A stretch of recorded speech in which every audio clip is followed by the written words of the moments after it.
Dave's entrepreneurial journey began in his early 20s when he sold parts of Australia's most beloved sporting venue, the Melbourne Cricket Ground. A little bit of an entrepreneurial foray there. Since then, he's had business experiences spanned from franchising retail clothing stores to founding one of Australia's most trusted digital agencies, Melbourne SEO Services.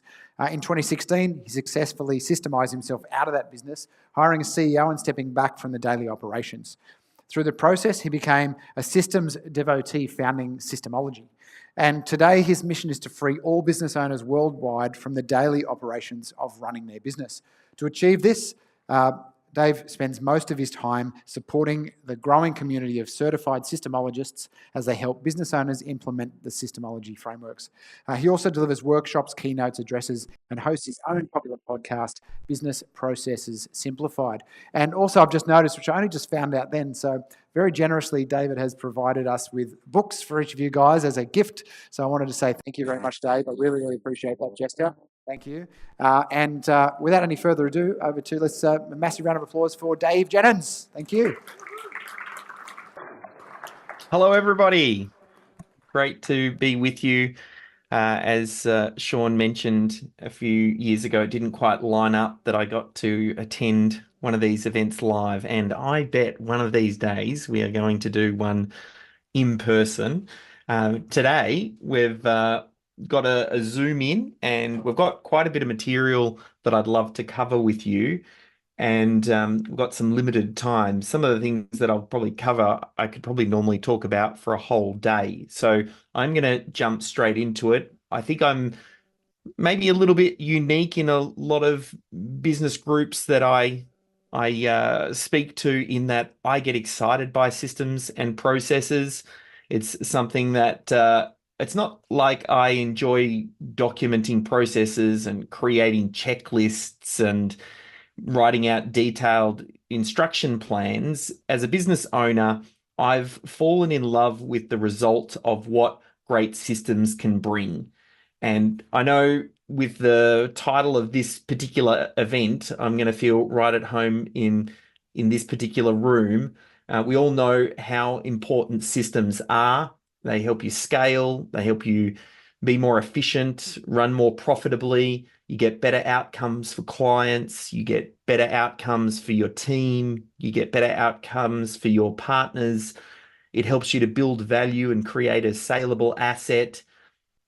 These days, whenever I chat with a business owner, I don't think we ever come to the conclusion that systems and processes aren't important.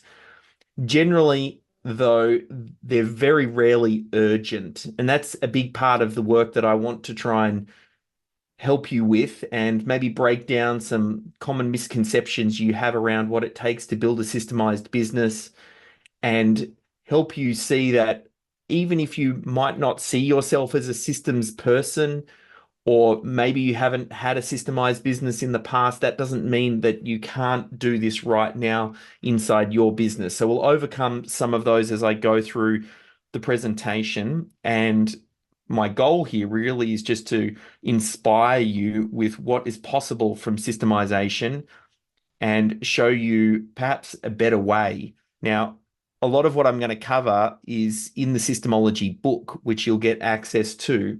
So I'll just share my slide deck here, and some of the things I can actually move through a little bit quicker because I know you've got a copy of the book. There's no need for me to go through my story. Sean gave you a little bit of an introduction. It's mentioned in the book. I've got plenty of videos online that talk about that. The short version is I've started, systemised, scaled, and sold 3 businesses. One was a rock and roll clothing music store, one was a video production business, and another was a digital agency. And at the end of that last business, the digital agency, I fell out of love with that work. And I was thinking about, well, what am I going to start to work on next?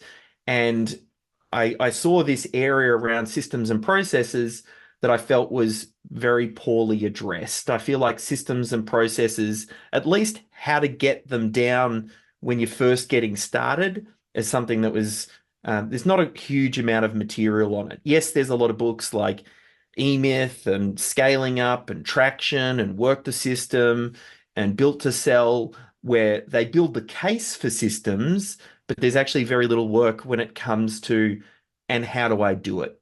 Where do I get started? What are the first few systems I need to document? How do I get my team on board? What are the minimum number of systems that will create the outcome that I'm looking for? So that's what I went to work on. I had a vision of freeing all business owners worldwide from the day-to-day operations. And I wanted to develop a system that would help you extract, organize, and optimize best practice. That's what I've been working on for the past 6 years, basically taking this picture that I had in my head and then bringing it to reality.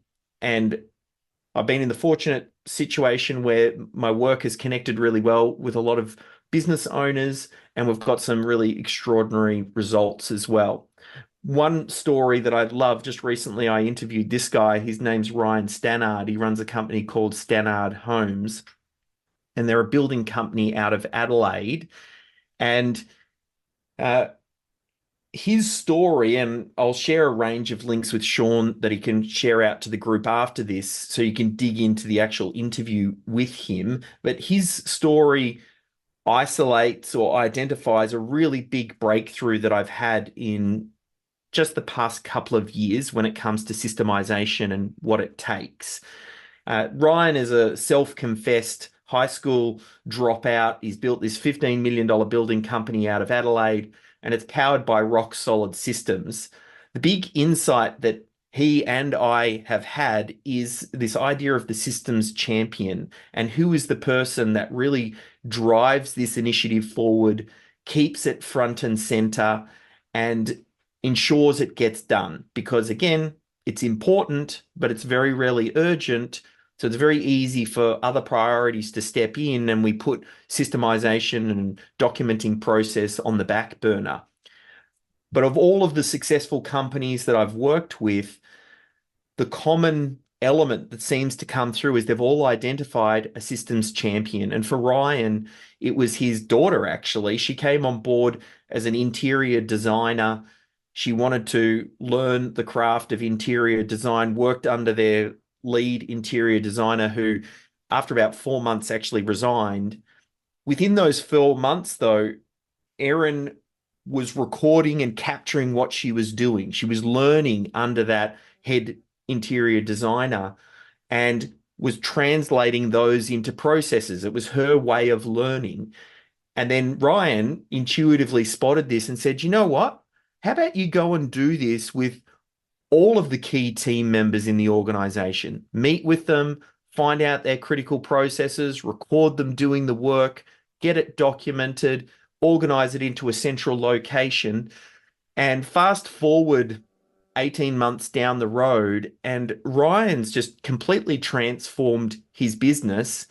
And Erin, being the systems champion now, he said is probably one of the most knowledgeable team members in the organization because she has such great visibility into the way that everything's done. And he's now grooming Erin to be the general manager. Now, again, this is not an isolated instance. I see this idea of a systems champion just keep surfacing up, someone who can kind of keep driving it forward.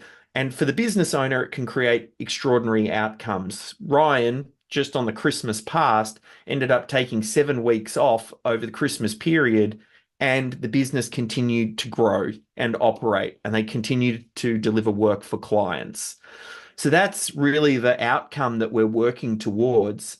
And I've now been interviewing systems champions, business owners, and capturing these stories to build up a body of work to really get down to what is it between those that make it work and those who don't.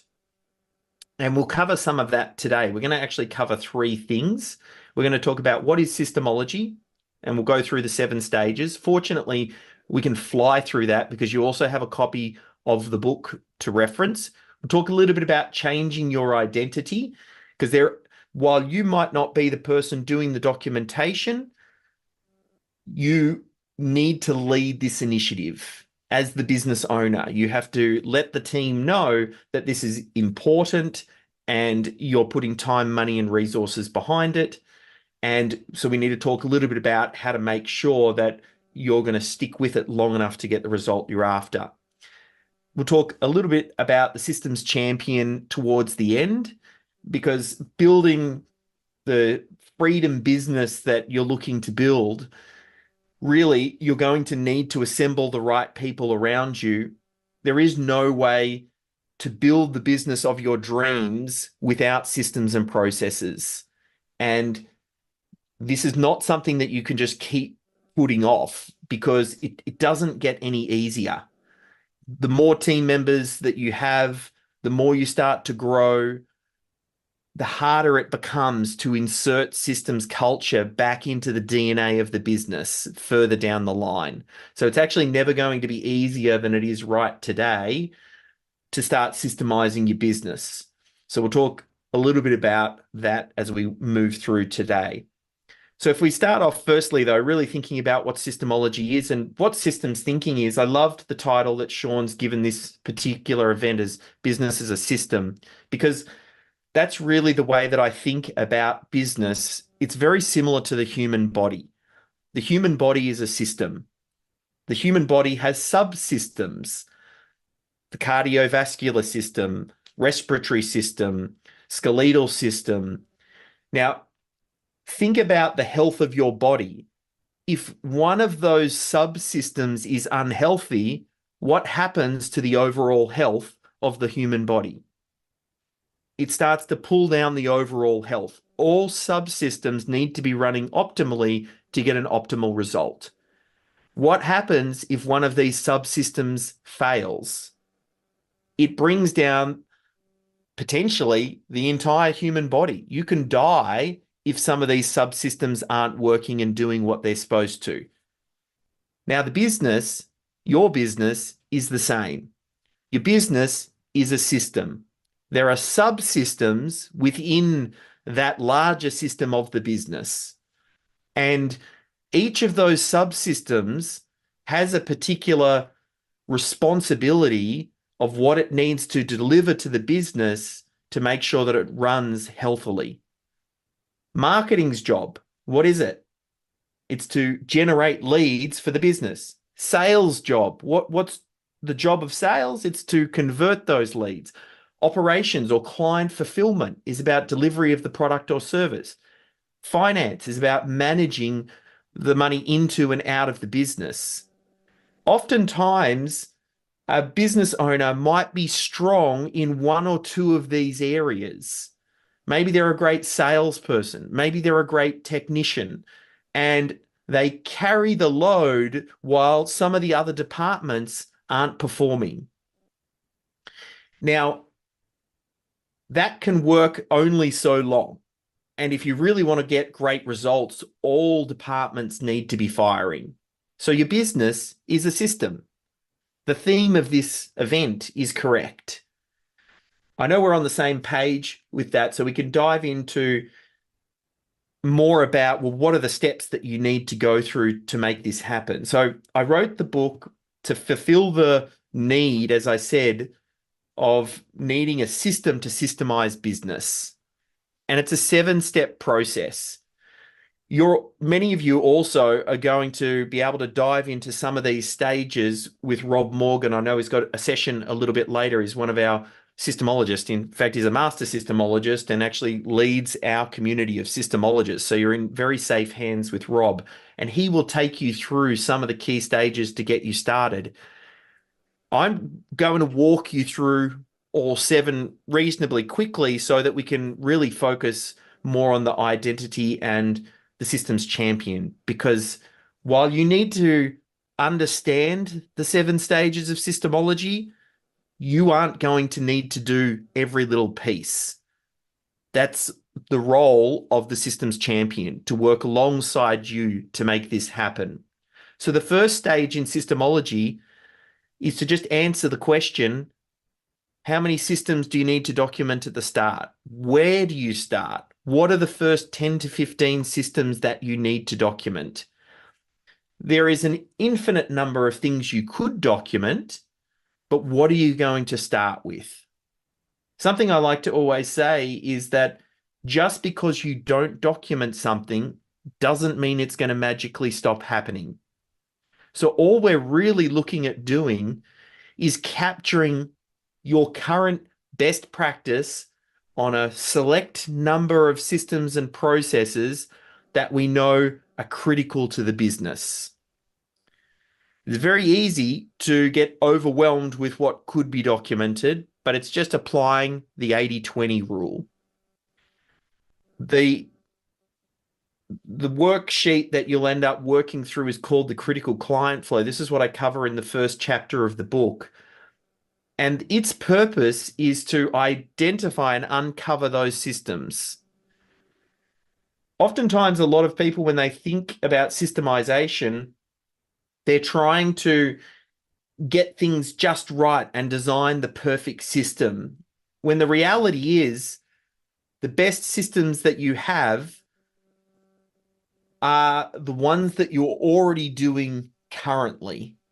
So that doesn't have to be world class. You just want to start doing things consistently. So the exercise, you identify your dream client, the person who wants to pay your advertised prices, refer friends and family, and is a pleasure to deal with. We'll focus in on a primary product or service. And then all we do is we map the linear flow that your prospect and then client goes through to deliver that product or service. There's a couple of rules to the critical client flow. Firstly, you only capture what you're currently doing, not what you would like to be doing. It's okay if there are gaps in this. Just see that as a little bit of a signal. Also, you can only write a few words in these boxes. That's done by design. We're not getting into detail just yet. You want a high level capture how you deliver that core product or service. Just a few words in each box about what you're currently doing. This sets you on the path of making it possible for your business to deliver your core product or service without any dependency on you or any other key team member. Most business owners haven't experienced that. A lot of business owners are technicians. They know how to do the work. They can deliver fantastic widgets.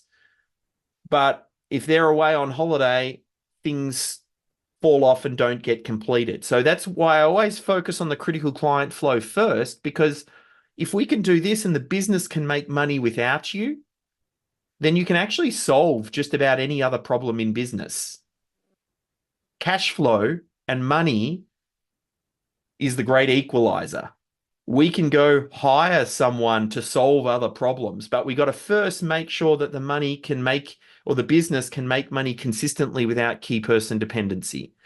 Again, Rob will take you through that exercise, so we don't need to go into it in great detail. The next step is about whom on your team knows how to do those tasks. We identify 10 to 15 systems in step number 1. Step number 2, who on the team knows how to do those tasks? It doesn't have to be the best. It's just who does it the best on your team. So Sally might issue out invoices. Great. Well, how is Sally doing it? She does it to a good standard. Okay, Jenny answers the telephone. Okay, well, how does Jenny answer the phone and handle that inquiry and qualify it and get it into your CRM and send it over to your salesperson? It doesn't have to be the best first off. And McDonald's is a great example of that. McDonald's isn't the best at making hamburgers. McDonald's is just consistent. Your clients crave consistency. So if you can figure out who on your team does things to a good standard, capture what it is that they're doing and making it repeatable, bring everybody up to that standard, tremendous wins can be gained just from doing that, even before we get to the optimize phase. So this sprint is really easy. It's just creating what we call a systems assigned sheet. It's just a work plan, a sprint to define what you're going to document and capture over a 90-day period. So if step number 1, we identify the 10 to 15 systems. Step number 2, then we figure out who on the team knows how to do it. And we add a little bit of extra detail so when it comes time to documentation, we're clear. Step number 3 is we extract. We then need to get that knowledge out of the head of those key team members. This, as I've already hinted, is a 2-person job. That's where the systems champion comes in. Oftentimes there's the knowledgeable worker, and then there's this systems champion. You're busy, your best team members are busy, and oftentimes if you tell them, hey, I want you to document your process, they say, okay, great, I'll put it on my to-do list and I'll get to it when I've got time. But they never have time. Just like you, they're busy. It's important, not urgent, they don't get to it. So making it a 2-person job, the person who's the knowledgeable worker can do the thing, the systems champion records them doing the thing, and then it's the systems champion's job to then get it documented and organized and saved into a central location. So you just got to start to rewire a little bit about what you think a system is.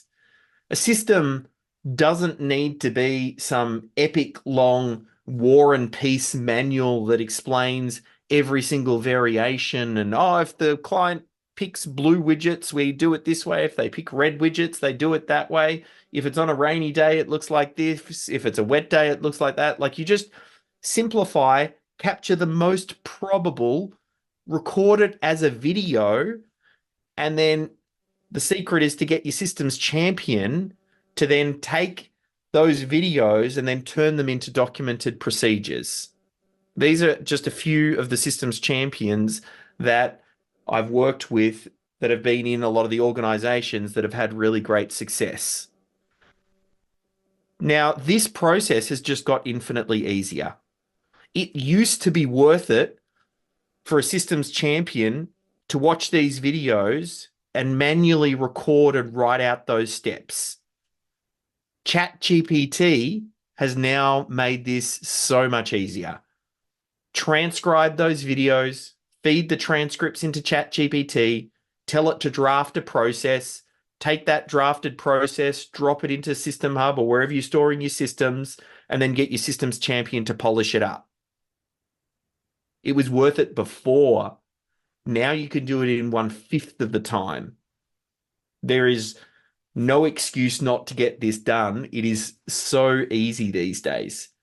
And then you just want to organize that knowledge into a central location. Simple is best here. Simple scales, complex fails. If something's working for you already, that's fine. You can stick with it. You don't need fancy software. You don't need to just overcomplicate it. Have a central location where you store all of this knowledge and you come up with a naming convention and how you organize it. And then the trick is to make sure whenever someone is assigned a task, whenever they're about to do something or meet with a client or get some equipment ready, you're never more than 1 click away from the how-to document. If they're assigned a task in project management platform, in the description, it links to the system. If you're using jobs management system because you've got team members out in the field, you link to it when that job is assigned. If you've got tradespeople meeting with a client, put it in the description of the task, like the calendar invite. If you've got physical equipment, create a QR code, stick a QR code onto the equipment that can be scanned on the phone that will jump you straight to the how-to doc. The reason you do this is so that it removes the, oh, but I didn't know. I didn't realize we had to do it that way. No one ever showed me how to do that. I didn't think that step number 3 applied to me. What you're doing is you're saying to everybody, here is the way that we do things here. I don't care if you've got the system open or not, if you're doing it perfectly. But if you're not doing it perfectly, then you need to have the system open. And you follow the process because that's the way that we do things here. And that central location becomes a brain for the business. Staff might come and go. And yes, you can say that staff are really, really important in your business, and they are. I think process is more important. Process is what you own. Process is how you do what you do. It's the most valuable asset in your business. Step number 5 is we've got to get your team on board. There will be some resistance up front, especially if you've got an existing team. What happens at a lot of events like these, you probably come along to one of Sean's events and you get all pumped up and you've got a big long to-do list and a bunch of ideas. You'll hear my talk and you'll get so excited about systems, you'll be just about jumping out of your seat. You'll go back to work on Monday and you're going to try and share that enthusiasm with the team. The team is going to roll their eyes and go, Ben's just been to one of Sean's events. I've seen this before. All we got to do is just grin and bear it for the next 2 weeks. He'll forget about it. Things will go back to the way it was. And I don't have to worry about this. This systems thing won't stick. All of that resistance happens up front. Again, another reason why the systems champion is so key. We've got to make sure that these ideas that you get at Sean's event stick. And we have to overcome the resistance, because that resistance is with your existing team members that say, why do we have to change? We've always done it this way. Why do I have to document? Should I be worried that you're trying to document my tasks? Does that mean you're trying to get rid of my job? Do I have some sort of job security issue here? Should I be concerned? Like, you're going to have to overcome some of these things. The good news is, and there are some strategies Rob can share with you to help navigate through this. The good news is, though, you get on the other side and you build a systems culture, it actually gets a lot easier. Every new team member, once you've got this down, will go through your recruitment and your onboarding procedure. And when they come in on your onboarding procedure, they will learn the way that you do things. And that's all they ever know. There's no resistance from someone if that's all they ever know. And in your position description and job ads, you might link to systems and processes that the person will be completing as part of the recruitment process, so they know right up front you're a systems-driven organization and you have a way of doing things. And you will then repel those people away that won't fit in with that culture. And then when they start with you, you'll train them. And the aim of the game with those systems and processes is to get them as productive as possible in the shortest amount of time. So getting this integration piece, getting staff buy-in and building a systems culture is key to making this work. It's arguably one of the most important aspects. If systems is one of the least addressed areas of business, especially for small business, getting staff buy-in and building staff culture around systems is probably the least addressed area of the least addressed area. And that's really where the rubber hits the road. You need to work on, how do you keep it front and center? How do you celebrate system wins? How do you give out awards and showcase new systems? How do you have a systems culture where rather than blaming the individual, you blame the system? It's not the team member's fault if they followed the system. It's the system's fault. Great. Okay. Well, if every problem in business is a systems problem, let's go to work on the system. And that brings us to step number 6, which is scale. Scale, if in step number 1, we identified the first 10 to 15 systems you're going to work on, then in the scale stage, what are the other systems required to scale and grow your business? Beyond attracting new clients, selling them, delivering your core products and services, you're probably going to need some systems around finance, HR, management, Now, the way that I think about this is I call it minimum viable systems. This is the tipping point. You need systems to touch every aspect of your business, every department. For the minimum viable systems, you effectively want to pick between 7 to 10 essential systems in each department. Imagine each department has a role to fill in your business. Marketing's job is to deliver leads, okay? Well, what are the 7 to 10 systems in the marketing department that help to ensure that the marketing department is delivering on that promise? And remember, just because you don't systemize something doesn't mean it's going to magically stop happening. Just what things are essential. And you work around your organization, and then that's when you achieve what I call MVS, minimum viable systems. It's the tipping point. It's when that systems culture really starts to take hold. And then the last step is optimization. And it's a little bit counterintuitive. It's what makes systemology different from a lot of the methodologies that come before it, like Lean and Six Sigma and other process improvement methodologies. They focus on improving process. A lot of small business hasn't yet captured a process. There's nothing to improve. Tremendous wins can be gained just by making your business repeatable. So we don't optimize till we get to the last stage. The last stage, we install a dashboard and we think about what are the KPIs and outcomes that we want. And we remember that every problem in business is a systems problem. So if you don't have enough leads, go to work on your lead generation systems.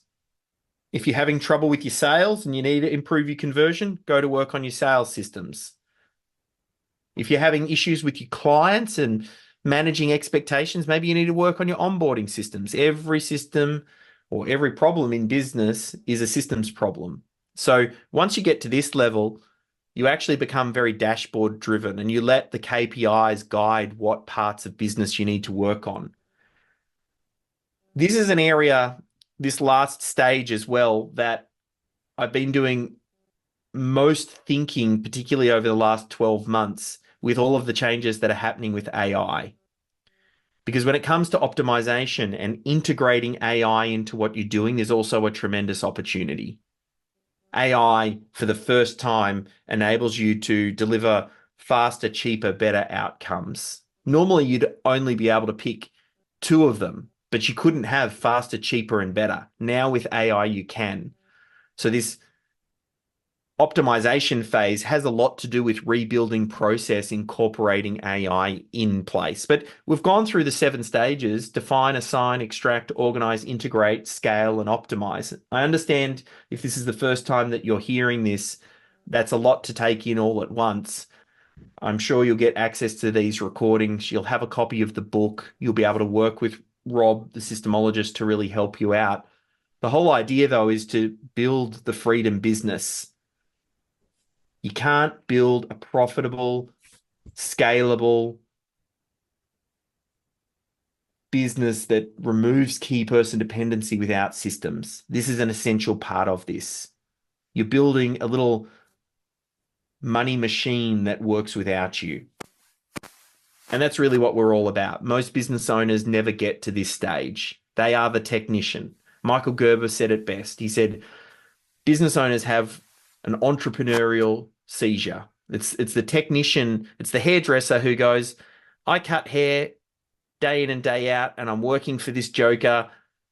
How about I go run my own business because I can cut hair? And then they realize, hang on, there's a completely different skill set to cutting hair versus running a business that cuts hair. And that's where a lot of people get stuck. So what we're talking about, the master skill of business, is the ability to develop effective systems. If you can develop effective systems, all you're doing is you're setting a standard and saying, here's how things they need to be done. It's how you transfer knowledge. It's the more that I do this, the more obvious to me it becomes. And I think you'll be the same as you kind of, I mean, you're already down this rabbit hole at Sean's event. This whole event is about systems. So we just need to think about how do we start to reshape the way that you think about systems? Because I can teach you the method, I can let you know how important it is, but depending on what's stopping this happening in your business, you already know systems are important. Why haven't you systemized to the level that you would like it? Maybe you think, I don't have enough time. I don't have enough resources. I don't know where to start. I don't know how to systemize. I don't like systemizing.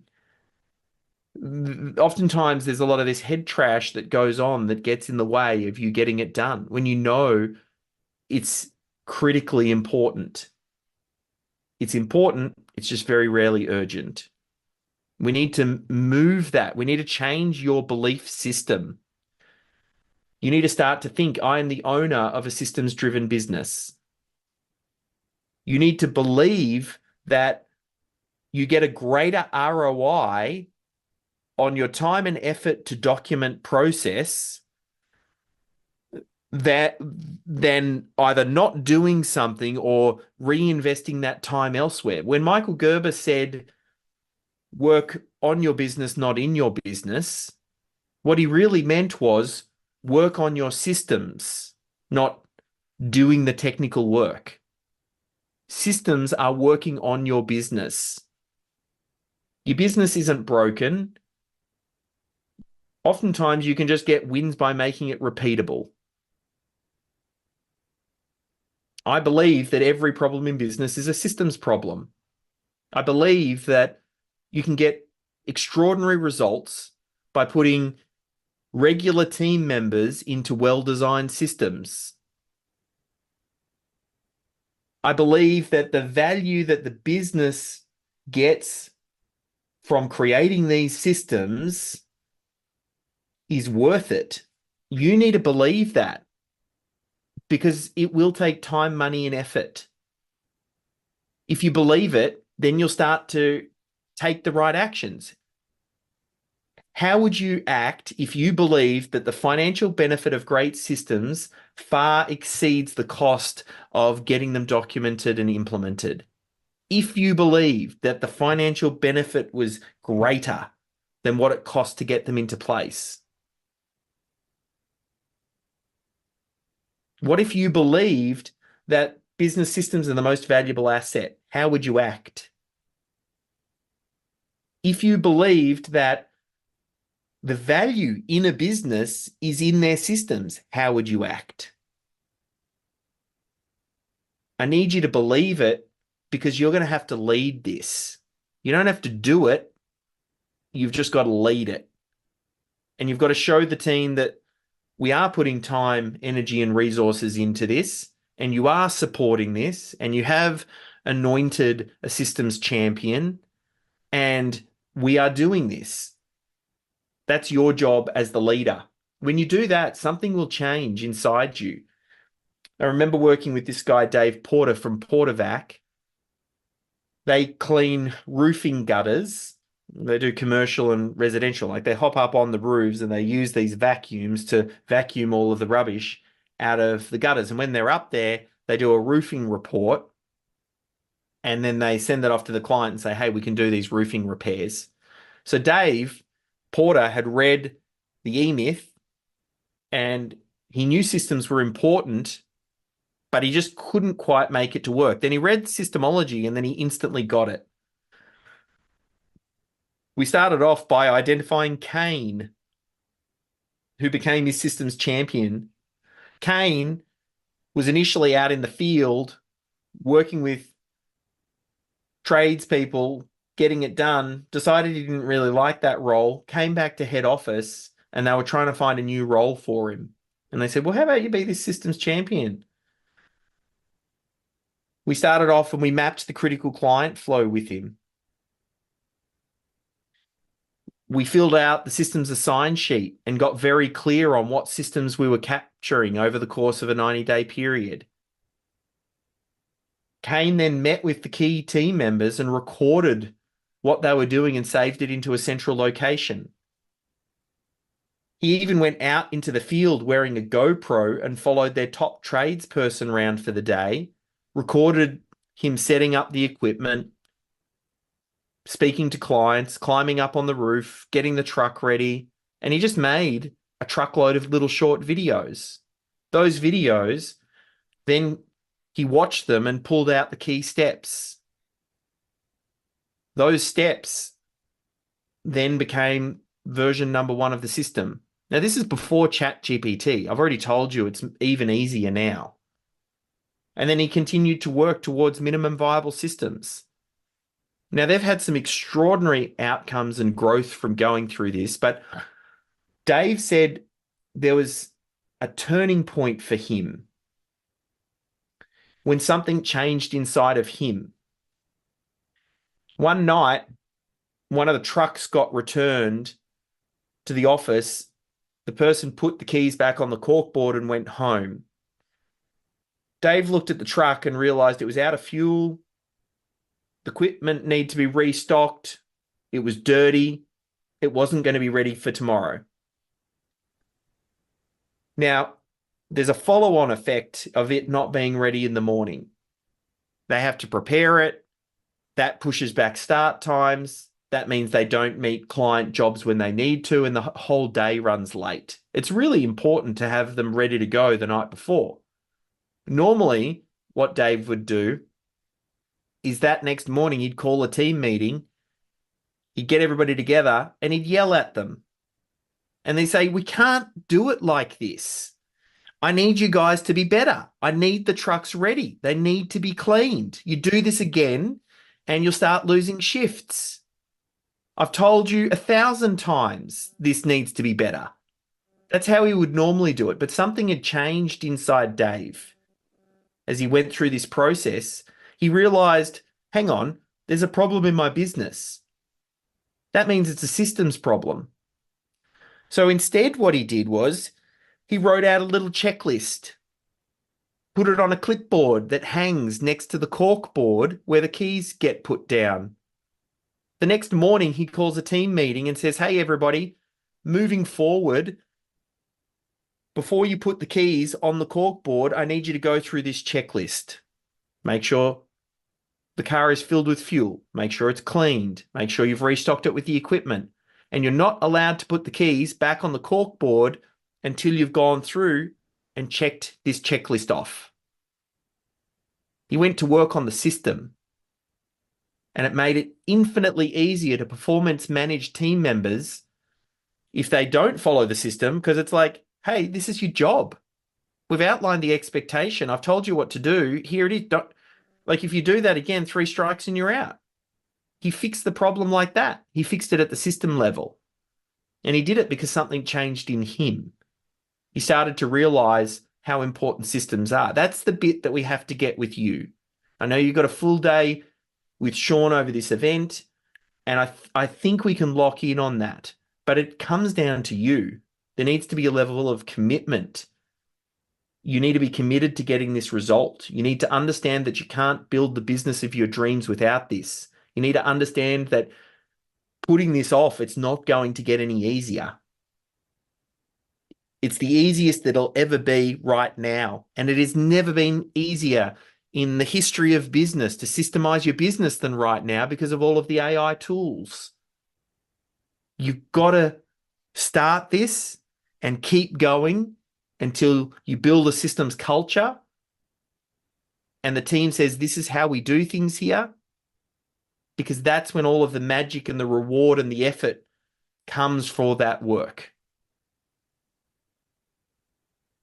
So we move into the final bit, which, as I said, is a new discovery for me and something that I'll be writing the topic of my next book on, is this role of the systems champion. Who owns the process in your organization? Is it you? Is the operations manager? Is it staff? Is it department heads? As I said, a lot of them just don't have capacity. So recently I've been interviewing a bunch of the clients, and that's where this whole idea of the systems champion came up.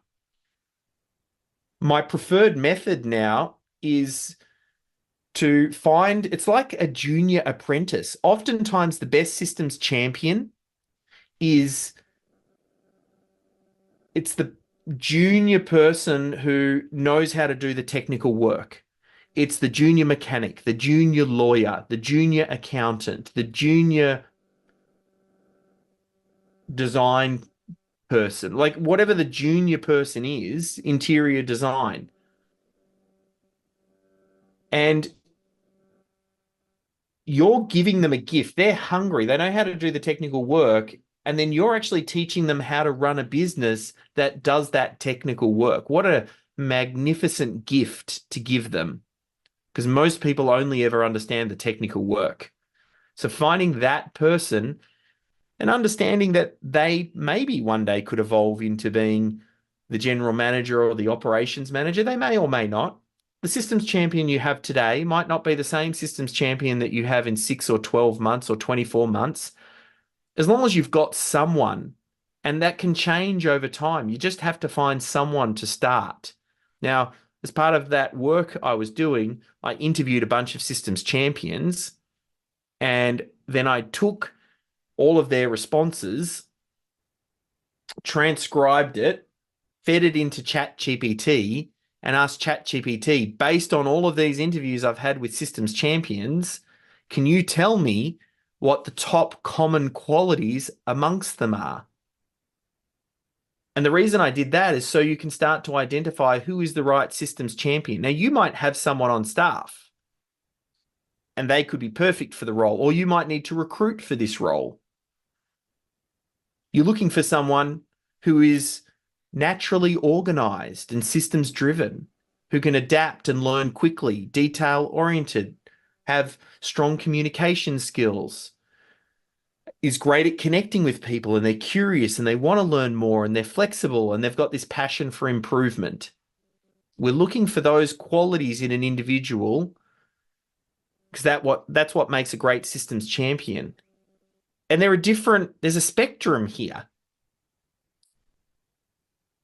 of whom are we going to get to fulfill this role. You could get a systems champion offshore who might be less skilled, lower cost, working virtually, maybe even part-time, but they're going to require a lot of direction. Or at the other end of the spectrum, you pay more and you get a higher quality person to do the role, maybe with more skill. Maybe they're local, maybe they're full-time, maybe they're part-time. You just need someone who's going to own this and work on it. I think a great place to get started, depending on the size of your business, is a return to work mum or dad. This becomes a part-time role, 20 hours per week. Maybe that person has had some corporate experience, so maybe they've already had some exposure to systems and processes.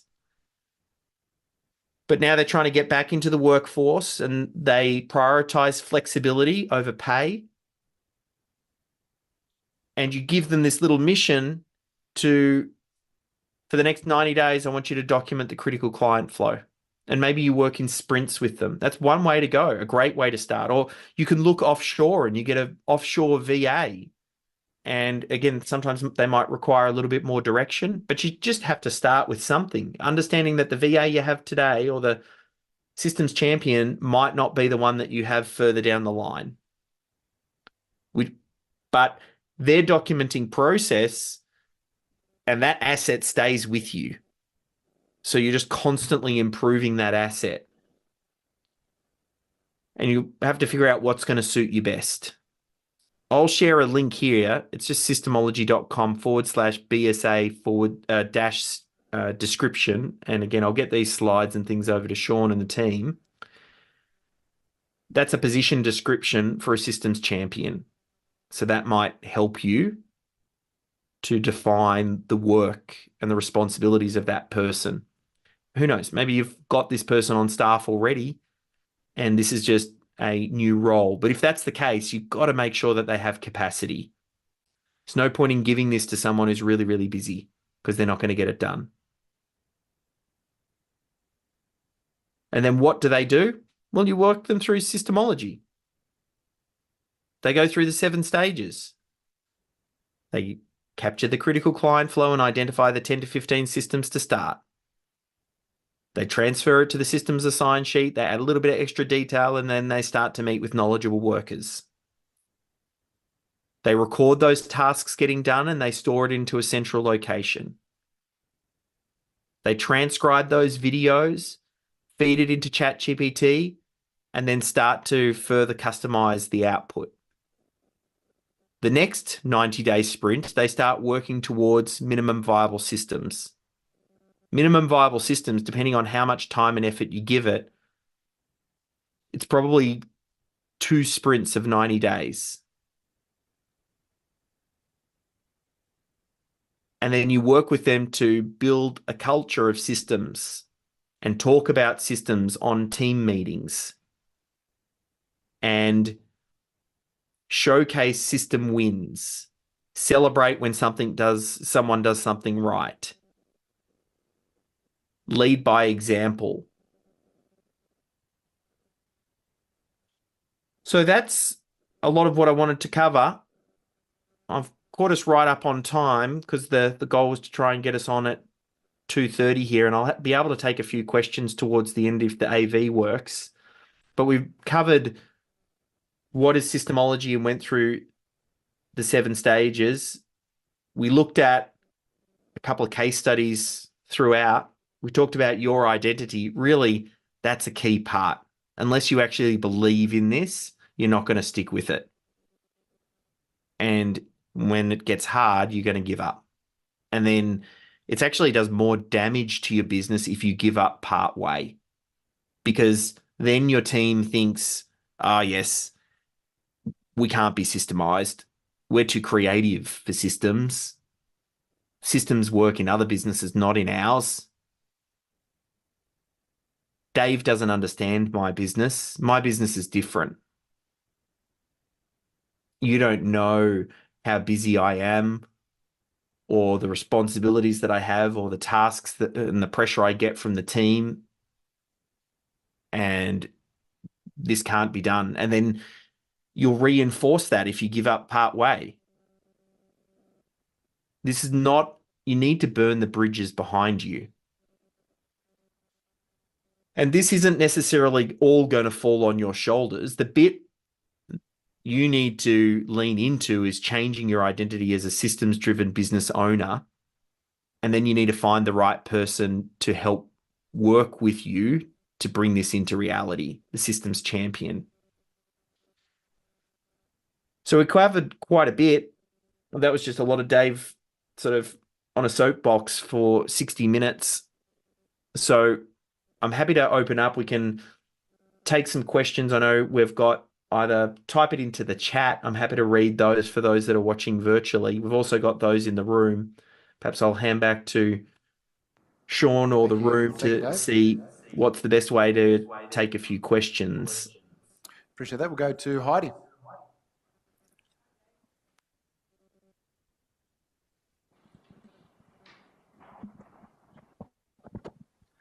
Hi, Dave. It's Heidi. Hey, Heidi. Some questions around how do you go about building a dashboard? Yep. Like what's some methods or tools that you would use to build a dashboard? Yep. Perfect. So simple is best, especially when you're starting out. Sean's going to have a bunch of templates that'll shortcut this. So that's the cheat code.